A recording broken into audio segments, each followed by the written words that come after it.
My name is William Tatham. I'm with the Port Authority of Jamaica. My responsibility is cruise shipping and marina operations.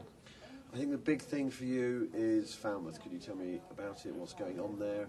Why is it going to? What's it going to do? What's it going to change the whole Jamaica product? Well, I think it's going to change the whole Caribbean product. It's a dynamic new port that we're building that has a tremendous amount of historical foundation to it. We have been working very closely with Royal Caribbean.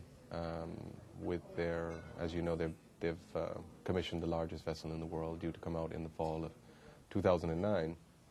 So there are a number of ports in the Caribbean that they had begun discussions with as to which ports would be able to accommodate this vessel. And we started that dialogue very early on and looked to see which one of our existing ports could accommodate it, and felt that such a new and special ship deserved a new and special port. And we had reached that point in time where we had to look at expansion as well.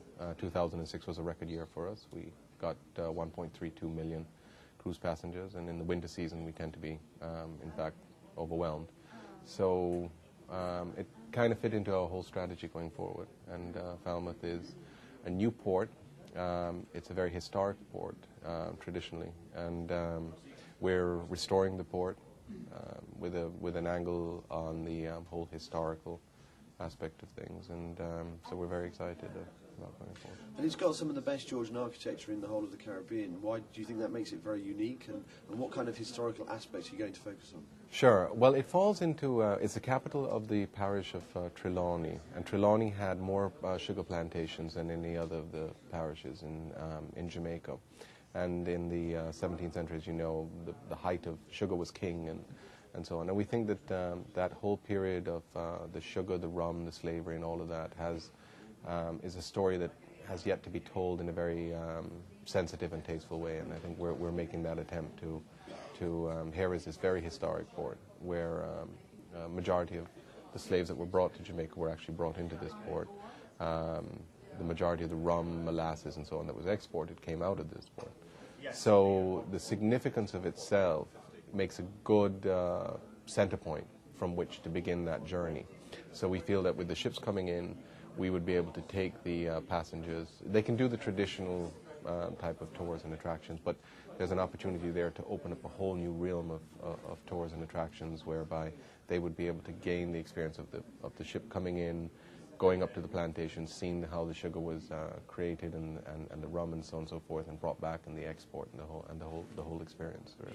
And what kind of level of investment are we talking about at Falmouth, and the site in actual fact being developed? How much percentage is actually going to be still old buildings? How much is new development, and what can we expect from the actual development itself? Well, we're doing, because of a lot of the building that's already there is very sensitive to anything that you can do there. We would say about 20% of the project is existing properties that is going to go through restoration. We've done it right at the very edge of the Falmouth town, at the edge of where the port was. So we've had the liberty to be able to go and create new without being too constricted. But the project itself is going to cost, probably in its entirety, in the region of about 250 million. The Port Authority is going to be responsible for about 100 to 120 million of that. And how do you think this port will complement the other ones you have, and what will it actually do for the product within the whole Caribbean? Well, I think with the other ports, we have two very well-established ports, and they're highly recognized. For example, Otereas, everybody knows about Duns River Falls and so on. And these two ports already have a good draw, have a good reputation out there. We're now creating a port that doesn't exist. I mean, it's a brand that has never existed before.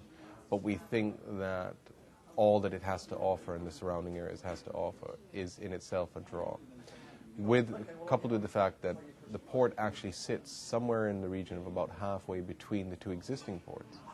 So even for those vessels that wish to call on, let's say Montego Bay is full and Otereas is full, and vessels wish to call on Falmouth and still want to go and climb the waterfalls or swim with the dolphins or go do the zip line or anything like that, all of that will be accessible to them. One port is half an hour away, Montego Bay, and the other one is 40 minutes away. So they'll still have the best of all that we had to offer before. In addition, we're bringing all of these historic and cultural experiences as well. Thanks very much, William. Thanks very much.